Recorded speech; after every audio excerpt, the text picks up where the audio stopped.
Assalamualaikum warahmatullahi wabarakatuh. Hai masyarakat Lampung, khususnya Lampung Utara, Kota Bumi dan sekitarnya. Bersama saya Juwaher dan rekan saya Muhammad Iqbal Ardian yang sudah berada di TKP. Kita di sini akan melihat bagaimana tanggapan jamaah masjid dalam menghadapi wabah corona ketika sholat berjamaah. Informasi akan disampaikan langsung oleh rekan saya Muhammad Iqbal Ardian di Kota Bumi, Lampung Utara. Silakan. Terima kasih saudara juga ya. Jadi saya di sini sudah bersama Ustadz Abdul Maulana Abdul Hadi ya. Jadi saya akan bertanya-tanya tentang masalah virus corona yang sedang wabah saat ini. Wassalamualaikum Ustadz. Jadi saya ingin bertanya kepada Ustadz. Jadi bagaimana Ustadz menanggapi tentang virus corona ini? Bismillahirrahmanirrahim. Assalamualaikum warahmatullahi wabarakatuh. Waalaikumsalam warahmatullahi wabarakatuh. Jadi menanggapi masalah virus corona ini, yang pertama, apapun yang terjadi sebagai orang yang beriman, kita harus mengucapkan alhamdulillah. Alhamdulillah. Karena umat ini adalah umat Hammadun kata Nabi, yaitu umat yang selalu memuji-muji Allah Subhanahu wa taala fis-sarra'i wad-dharra, baik dalam keadaan senang maupun dalam keadaan susah. Ketika menanggapi masalah seperti ini, ya kita yang pertama adalah menintrospeksi diri kita bahwa ini semua adalah kejadian tersebut karena diantara salah satunya yang Allah kirimkan yaitu sebagai azab. Kenapa sebagai azab? Ini adalah balasan bagi orang-orang yang tidak dicintai oleh Allah Subhanahu wa taala. Dan akan menjadi hadiah dari Allah Subhanahu wa taala, menjadi nikmat yaitu bagi orang-orang yang beriman. Maka satu wabah seperti virus corona pada saat ini adalah suatu azab dari Allah Subhanahu wa taala bagi orang-orang yang tidak dicintai oleh Allah Subhanahu wa taala. Dan ini adalah suatu nikmat dari Allah Subhanahu wa taala bagi orang-orang yang beriman dan bagi orang-orang yang mau mengambil pelajaran di situ. Maka untuk itu saudara-saudara yang dimuliakan oleh Allah Subhanahu wa taala, maka di antara sebab yang pertama adalah karena dosa-dosa kita, dan maka itu perlu kita banyak istighfar. Dan di situ juga kita ambil pelajaran mungkin dalam diri kita sebagai orang yang beriman. Yang pertama adalah kita ini tidak menjaga kebersihan. Ya, tidak menjaga kebersihan. Ini pelajaran yang sangat penting bagi orang yang beriman, harus lebih dan lebih lagi dalam menjaga kebersihan. Terutama kita harus menjaga kebersihan dalam badan kita. Apa sih itu? Yaitu bebas dari hadas besar dan hadas kecil. Yaitu minimalnya kita menjaga wudhu kita dalam 24 jam. Nah, dengan menjaga wudhu kita, maka Allah Subhanahu wa taala akan lindungi kita dalam 24 jam tersebut. Kemudian kita bersihkan pakaian kita. Kita cuci walaupun bukan pakaian mewah, sederhana tapi rapi dan bersih suci. Itu yang dicintai oleh Allah Subhanahu wa taala. Dan selanjutnya kita bersihkan lingkungan kita. Ya, rumah kita. Seperti di pondok kami, alhamdulillah kami sudah melaksanakan himbauan dari pemerintah, yaitu kita adakan kebersihan dan kemudian ada penyemprotan disinfektan, ya, supaya diri kita pun terjaga dari virus tersebut. Dengan langkah-langkah ikhtiar yang dianjurkan oleh pemerintah, dan itu pun adalah ajaran baginda Nabi Sallallahu Alaihi Wasallam untuk menjaga kebersihan, maka langkah-langkah tersebutlah yang paling utama kita kerjakan.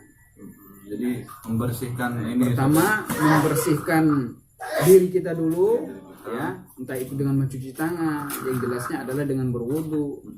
Kemudian kita membersihkan pakaian kita, kemudian kita membersihkan lingkungan. Dan ini diantara langkah yang pertama, tahap awal. Ya. Kemudian barulah kita himbau kalau kepada masyarakat, kepada santri-santri kita untuk kebersihan seluruh. Iya. Jadi gitu Seperti saja. itu Bapak Iqbal. Jadi apa maksudnya, bagaimana tanggapan Ustaz terhadap jemaah masjid misalnya berkurang gitu? Sebagian juga sudah ada yang nggak lagi ke masjid, sudah lockdown di rumah gitu. Ya mereka kan ada pendapat-pendapat sendiri tentang ulama gitu kan, ada yang berpendapat sholat di rumah aja, ada yang masih ke masjid. Jadi bagaimana tanggapan Ustaz? Dalam masalah sholat berjamaah di masjid, dulu suatu ketika pernah terjadi wabah penyakit, ya, baik ya ketika zaman Sayyidina Umar radhiyallahu anhu sebagai khalifah, yaitu tentang penyakit lepra. Ini pun adalah penyakit menular. Ya. Maka yang diisolasi di sini bukan jamaah masjidnya, tapi orang yang sakit. Dan apabila taun terjadi, yaitu wabah penyakit yang sangat luar biasa semerbak, maka ada perintah juga untuk melaksanakan sholat di rumah. Dan apabila itu pun sudah merajalela, istilahnya sudah ya. mewabah kemana-mana, sudah sangat sulit untuk kita menghindari. Tapi kalau hanya baru 1, baru 2 saja atau 3, belum ribuan istilahnya, apalagi puluhan ribu. Misalnya kalau di Jakarta kan memang udah gitu ya, kalau di sini kan belum ya. Nah, kalau di sini alhamdulillah ya belum terlalu aman, belum terlalu istilahnya apa namanya, terlalu gawat lah, masih siaga 3 istilahnya ya, apa siaga 2. Kalau seperti di Jakarta ini baru siaga 1, ya sudah siaga 1 mereka, dan sangat-sangat memprihatinkan. Tapi alhamdulillah di tempat kita ini perlu juga kita perhatikan masalah tersebut. Dan masalah jemaah, kembali lagi saudara yang bukan Allah Subhanahu wa taala, masalah jemaah ini disinilah Allah Subhanahu wa taala menguji kita, keimanan kita, sejauh mana kita akan istiqomah dalam jemaah. Dan jangan kita saling mencurigai satu sama lain. Waduh, si dia ini jangan-jangan akhirnya nggak mau salaman. Ya nggak mau salaman. Padahal di sekitar kita alhamdulillah belum ada yang ada tanda-tanda lah seperti itu yang terkena ataupun positif atau menjadi ODP ya, seperti itu ya. Maka perlulah dijaga, sopnya juga harus lurus, harus rapi, harus rapat. Ya, belum kita dalam siaga 1 istilahnya harus dengan 1 meter tidak. Mudah-mudahan kedepannya tidak ada, dengan kita ikhtiar seperti tadi ya, dengan bersih-bersih ya lingkungan sekitar dan diri kita juga. Dan terus kemudian masalah sholat berjamaah ya, apabila kita ulangi lagi, apabila sudah mewabah istilahnya, sudah secara menyeluruh, secara semerbak, barulah itu dianjurkan untuk sholat sendiri di rumah. Nah, ya. Tapi untuk misalnya orang yang sakit itu kan kita belum tahu, kalau misalnya belum ngetes itu, jadi belum tahu positif atau negatifnya, sebaiknya sholat di rumah aja apa gimana tuh? Sebaiknya dia harus sholat di rumah, karena untuk menjaga apa namanya istilahnya isolasi mandiri. Isolasi mandiri atau dalam bahasa yang biologisnya lockdown. Seperti itu, supaya apa, tidak mengkhawatirkan takutnya terjadi sama saudara-saudara yang kita yang apa ya istilahnya yang betul-betul sehat gitu. Dan yang terpenting juga supaya kita ini terjaga dari COVID-19 tersebut, kita harus jaga stamina. Olahraga, main panah, olahraga. Nah, apalagi main panah. Ini masalah kita main panah ini, masya Allah luar biasa ini. Innal quwwata, kata Nabi sallallahu, innal quwwata ar-ramy. Sesungguhnya kekuatan itu ada di panah. Kekuatan apa saja itu kita cari. Kekuatan fisik, kekuatan mental, kekuatan rohani kita. Ya, semua ada di situ. Nah, ya, itu kekuatan.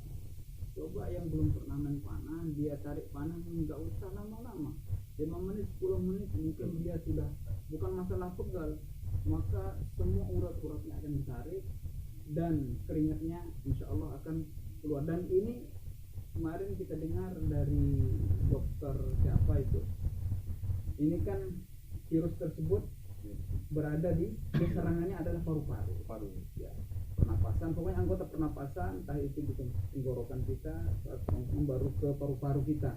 Sedangkan panah ini membuka paru-paru kita, dan itu yang menjadikan lebar, pernapasan pun semakin longgar, semakin kuat, dan fisik kita pun akan semakin mantap.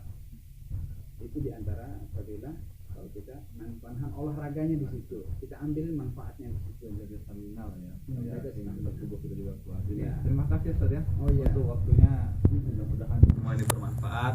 Saya kembalikan lagi kepada Juwai. Assalamualaikum warahmatullahi wabarakatuh. Terima kasih informasi yang disampaikan oleh Muhammad Iqbal Ardian. Semoga sehat selalu. Sekian dari kami, itulah informasi yang dapat kami sampaikan. Sampai berjumpa kembali. Semoga kita semua dapat terhindar dari COVID-19 atau virus corona. Wallahu muafiq illa aqwamit thoriq. Wassalamualaikum warahmatullahi wabarakatuh.